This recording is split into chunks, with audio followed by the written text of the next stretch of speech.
বিসমিল্লাহির রহমানির রহিম। Dear students, তো প্রিয় ভিউয়ার্স, তো আমাদের আজকের রসায়ন ক্লাসের পক্ষ থেকে সবাইকে সুস্বাগতম ও অভিনন্দন।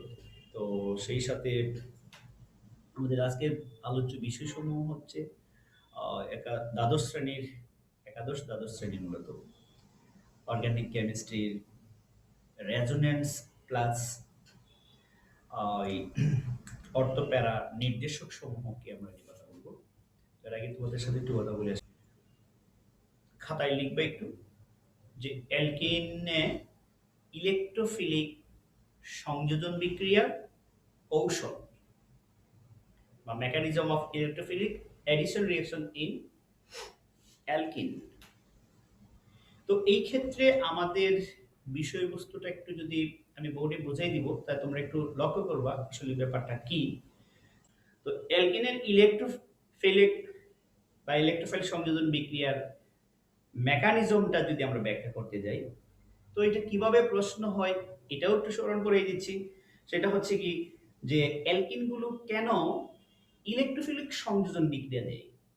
আমরা বলবো অ্যালকিনগুলো ইলেকট্রোফিলিক সংযোজন বিক্রিয়া দেয় এই কারণে আমরা জানি একটা বিকারক পদার্থ অসম বিভাজনের ফলে দুটি অংশ সৃষ্টি হয় বা দুটা রেডিক্যালের সৃষ্টি হয়।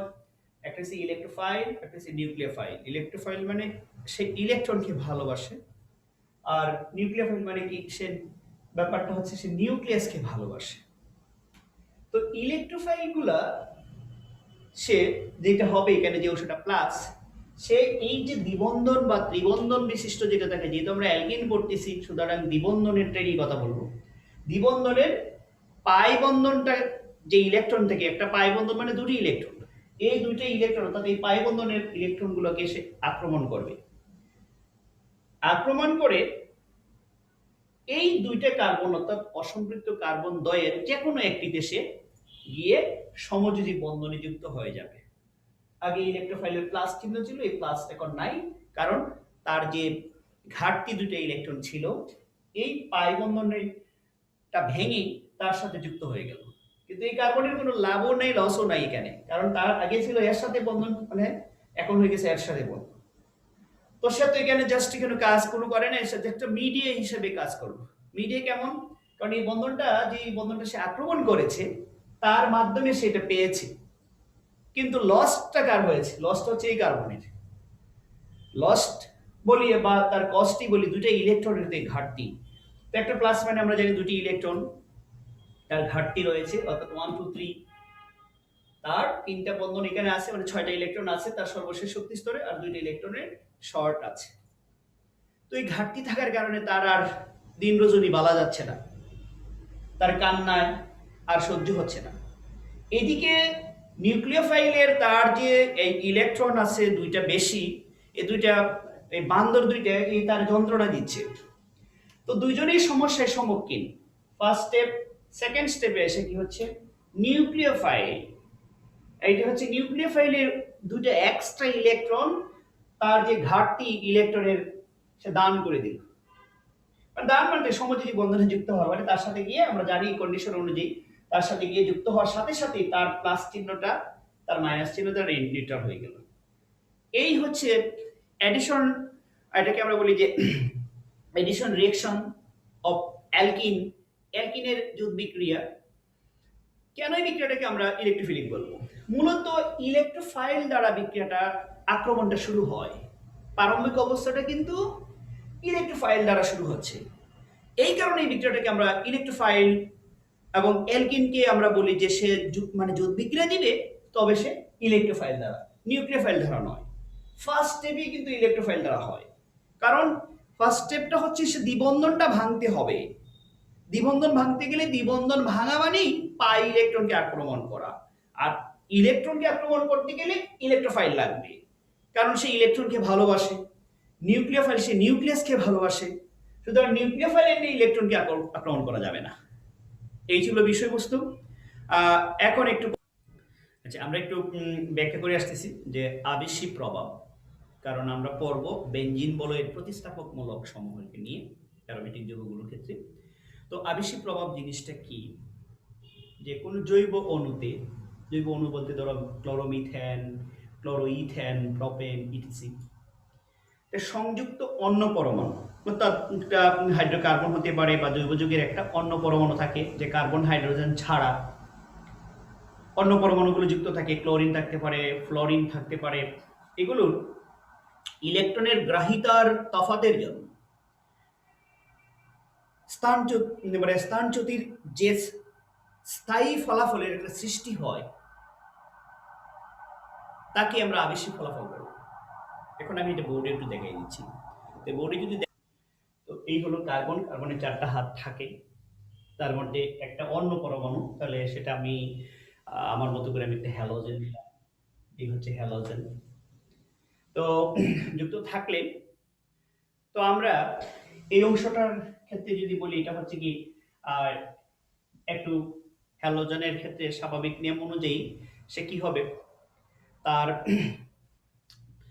ওই তড়িৎ ঋণাত্মকতার অনুযায়ী আমরা দুইটা পার্থক্য করতে পারি। দুইটা পার্থক্য, একটা কার বেশি কার কম এই হিসাবেই। তো এটা একটু মাইনাস হতে পারে, এরকমও হইতে পারে, এটা প্লাস এটা মাইনাস, আবার এরকমও হইতে পারে কোনো কোনো পরমাণু আছে দেখা যাচ্ছে তার থেকে তার তড়িৎ ঋণাত্মকতা অনেক কম, ফলে সে প্লাস হয়ে যাবে। তো এই বিষয়টা কি বলতেছি যে কোনো জৈব অণুতে সংযুক্ত অন্য পরমাণুর ইলেকট্রন গ্রাহিতার তফাতের জন্য ইলেকট্রন স্থানচ্যুতি, তাহলে হয় এদিকে নয় এদিকে, যে কোনো একদিকে চলে যাবে ইলেকট্রনগুলো, স্থায়ী ফলাফলের একটা সৃষ্টি হয়। তো যখন স্থায়ী ফলাফলের সৃষ্টি হবে আর সেই অংশটাকে আমরা বলবো কি আবেশিক প্রভাব। আচ্ছা, তাহলে আমি আবার প্রথম থেকে বলতেছি, কোন জৈব অণুতে এবং সংযুক্ত অন্য পরমাণুর ইলেকট্রন গ্রাহিতার তফাতের জন্য ইলেকট্রন স্থানচ্যুতির যে স্থায়ী ফলাফলের সৃষ্টি হয় তাকে বলবো আমরা আবেশিক ফলাফল। আবেশিক ফলাফলটাকে আই দ্বারা প্রকাশ করা হয়। এটা আগে যেহেতু একটা আলোচনা হয়েছে, তোমরা একটু মনে করে দেখবা, না হলে এটাকে পরবর্তীতে আমি আবার আলোচনা করব। আমরা যাচ্ছি সরাসরি এখন বেনজিন বলয়ের প্রতিস্থাপকমূলক সমূহ। তো আমরা ফার্স্টে বেনজিনের দ্বিতীয় অধিবেশনে এটাকে শুরু করব। ফার্স্ট অধিবেশনে বেনজিন বলয়ের কিছু অংশ কোনটা কি এবং কিভাবে সেটা কি রেজোনেন্স হবে, সিগমা কমপ্লেক্স কিভাবে সৃষ্টি হয়, এই অংশগুলোর বেসিকটা একটু বুঝিয়ে দিচ্ছি। একটা বেনজিন চক্রের আমরা সংকেতগুলো যদি সুন্দর করে লিখতে চাই, এই হচ্ছে carbon carbon carbon carbon carbon carbon. এখন তার ক্ষেত্রে 3টা দ্বিবন্ধন আছে, এর বাকিগুলো হচ্ছে হাইড্রোজেন দ্বারা পূর্ণ। এইচ, এই হলো H, H, H, H, H, এই ছিল বেনজিন বলে। আমরা দেখবো এটা রেজোনেন্স মানে কি, সেটা যে ঘুরে প্লাস এখন আবেশিক ফলাফল মানে আমরা বলবো যে বেনজিন বলের প্রতিস্থাপকমূলক, অর্থাৎ তাকে প্রতিস্থাপকমূলক বলতে ওই জিনিসটাই বলবো, বেনজিন বলয়ের এখানে 6টা হাইড্রোজেন আছে। তো এই 6টা হাইড্রোজেন থেকে যদি কোনো একটা হাইড্রোজেন কোনো একটা রেডিকেল দ্বারা সে কি হয়ে যায়, প্রতিস্থাপিত হয়, ফলে এই বেনজিন বলয়টার মধ্যে একটা প্রভাব সৃষ্টি করে স্বাভাবিক নিয়ম অনুযায়ী। যদি তোমরা জানো যে আমি এখন এখানে সিঙ্গেল আছি, যদি আমার বন্ধু বাইডেন আমার কাছে চলে আসে তাহলে আমার কি ক্ষমতাটা হবে, বিশ্বাস করো আমি অনেকটা পাওয়ারফুল হয়ে যাব, আমি মোটামুটি একটা প্রভাব খাটাইতে পারবো। কিন্তু অতি দুঃখজনক হলেও আল্লাহ না করুক, যদি এরকম ওই মাজারের শতগুলো যেগুলো আছে ওরা কারা, যারা ওই যে একটু ধরে নেওয়া নিচে শ্রেণী যারা, তারা যদি আসে এখান থেকে যা আছে সব লই যাবে, তাহলে 2টা প্রভাব এখানে আসতে পারে। একটা হচ্ছে যদি কেউ প্রভাবশালী কেউ আসে তার প্রভাবটা আমি এ করতে পারি, যদি লঘু সম্প্রদায়ের কেউ আসে তাহলে আমি এফেক্টেড হয়ে যাবো এখানে। তো এই বিষয়গুলোর উপর বেনজিন বলের একটা প্রভাব ফেলে দেয়।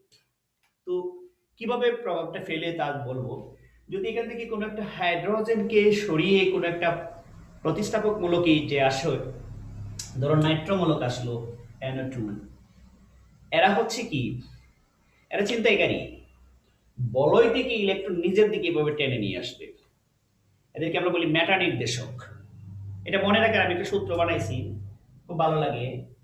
SON মানে পুত্র, সি মানে কি তার পুত্র, ছিনতাইকারী মেটা, অর্থাৎ মেটা হচ্ছে কি তা পুত্র ছিনতাইকারী। মনে রাখবো এখান থেকে যদি 1 2 3 4টা অক্ষরের মধ্যে যে কোনো দুইটা অক্ষর নিয়ে, তাহলে এটাকে মনে রাখবো মেটা, একটা মেয়ে আর কি, সুন্দর করে বলতেছি মেটা, আর সুন্দর করে লিখি, হ্যাঁ, মেটা পুত্র ছিনতাইকারী দুইটা। ও মা, দুটি পুত্র ছিনতাই করে ফেলেছে। তাহলে কিভাবে, যে কোনো দুইটা অক্ষর নিয়ে যদি কোনো একটা মূলক হয়, an example that N O, তাহলে এন আছে এখানে, ও আছে এখানে, এই দুটো নিয়ে একটা রেডিকেল হয়েছে নাইট্রমূলক। এইগুলো হচ্ছে মেটা নির্দেশক, মানে এরা কি করে চিন্তাই করবে, এরা এইখানে এই মানে এটা প্রবেশ করার সাথে সাথেই কি করবে, বেনজিন থেকে ইলেকট্রন নিচের দিকে টেনে নিবে। তাহলে কি হইলো, ফকির মিসকিন আইসা এই সুন্দর ফ্যামিলিটাকে ধ্বংস করে ফেললো। এইখানে আইসা একটা প্রভাব ফেলবে। এটা আমরা বলি বেনজিন বলয়, একটা হচ্ছে সক্রিয়মূলক আর একটা হচ্ছে কি নিষ্ক্রিয়মূলক। তো আবার একটা হচ্ছে কি, এই সবগুলো নিয়ে আস্তে আস্তে ধারাবাহিকভাবে আসতেছি। তো মেটা নির্দেশক, কেন এদেরকে মেটা বলতেছি, বেনজিন বলয়ের ক্ষেত্রে এইখান থেকে নিয়ে অসংখ্য হইতে পারে। কি কি হইতে পারে, আমরা যদি বলি যে নাইট্রোমূলক হতে পারে, এরপরে মানে কি সালফেট যেটা মানে এই মূলকগুলো হইতে পারে। তাছাড়া এই নিয়ে অসংখ্য হবে, কি কি মূলকগুলো হবে সেটা নিয়ে যদি আমি বলি, NO2 SO3H হতে পারে, CN হতে পারে, COOH হতে পারে, এরপরে হইতে পারে কি তা ব্যতিক্রম শুধু অ্যামোনিয়া, হ্যাঁ, অ্যামোনিয়াম আয়ন, এটা হচ্ছে একটা ব্যতিক্রম। তো এছাড়া বাকি সবগুলোর মধ্যে এখান থেকে দুটি অক্ষর নিয়ে যদি একটা রেডিকেল হয়, তার মানে বুঝবা বেনজিন বলয় থেকে ইলেকট্রন নিজের দিকে টেনে নিবে। টেনে নেওয়ার ফলে এই বেনজিন বলয়টার একটা প্রভাব সৃষ্টি হবে, সেটা হচ্ছে 2 4 6 2 4 6, সব ক্ষেত্রে এইটাই হয়, মনে রাখতে হবে। 2 4 6 যখন তার কাছ থেকে ইলেকট্রন টেনে নিবে, তাহলে বেনজিন বলে 2 নাম্বার, এই এটা যদি আমি 1 ধরি তাহলে এটা 2, এটা 3, এটা 4, এখান থেকে আসলে এটা 1, এটা 2, এটা মানে এটা সরি 1 2 3 4, যেখান থেকে শুরু করো যেহেতু সুষম ষড়ভুজ, তাহলে তার 2 নাম্বার। এটার নাম হয়েছে কি, এটাকে বলা অর্থ, এটা হচ্ছে মেটা, আর এটা হচ্ছে কি প্যারা। তাহলে সবসময় 2 4 6 ইলেকট্রনের ঘাটতি হয়, এই কারণে এদের ক্ষেত্রে আমরা প্লাস দিতে পারি এই জায়গাটার মধ্যে। এগুলোর যখন এই মূলকগুলো আসবে, যে মেটা সন চিন্তাইকারী দুইটা, এইগুলো থাকলে এই বেনজিন বা এরিন বলি, এরিন মানে বেনজিনের জাতকগুলো কি আমরা এরিন বলি, তো এইগুলো থেকে ইলেকট্রন যখন নিয়ে যাবে, তখন এর ক্ষেত্রে 2 নাম্বার 4 নাম্বার 6 নাম্বার ইলেকট্রনের ঘাটতি দেখা দিবে। সো 2 4 6 প্লাস চিহ্ন দিব আমরা। অপরদিকে এরা ছাড়া যদি কোনো রেডিকেল আসে, তাহলে আমি যদি দিই হাইড্রক্সিল মূলক এর অবস্থান করে, হ্যাঁ, this is phenol or carbolic acid, এটার ক্ষেত্রে কি হবে, এরা হচ্ছে বেনজিনকে কি করবে, ইলেকট্রন দিবে। যেমন অ্যালকাইল মূলক বলছিলাম এরা পুশ করতে পারে, সো তার যথেষ্ট পরিমাণ ইলেকট্রন আছে, তারে দিব, তখন কিন্তু 2 4 6 ইলেকট্রন বেড়ে যাবে। তখন আমরা কি করব, এটাকে মাইনাস দিব 2 4 6। এই হিসাবটা নিয়েই আমরা কি করব, বেনজিন বলয়ের প্রতিস্থাপক মূলকগুলোর সম্পর্কে কথা বলতে যাচ্ছি। তাহলে প্রতিস্থাপক মূলকগুলোর মধ্যে কি হইতে পারে, বেনজিন বলয় সক্রিয়কারী মূলক কি, বেনজিন বলয় সক্রিয়কারী মূলক কি, তাহলে আমরা বলবো ধনাত্মক আবেশীয় ফল, মানে প্লাস যেটাকে আমরা বলি বিশিষ্ট মূলক, এন এক্সাম্পল মিথাইল, অর্থাৎ যেগুলো হচ্ছে ধনাত্মক চার্জযুক্ত, স্বাভাবিক আমরা বুঝি, যেমন এগুলো হচ্ছে কি এরা ইলেকট্রন টেনে নিচ্ছে, তো এই ইলেকট্রনটা টেনে নেওয়ার মানেটা কি তা, আর ইলেকট্রন দেওয়ার মানেটা কি তা, এটা একটু বুঝবা। আমি একটু শেষ করি প্রথম। যেমন আমরা যদি বলি বেনজিন সক্রিয়কারী মূলক কি, তোমরা লিখতে হবে ধনাত্মক আবেশী ফল বিশিষ্ট মূলক, যেমন হচ্ছে মিথাইল মূলক, হাইড্রোক্সিল মূলক, এরপরে NH2 মূলক।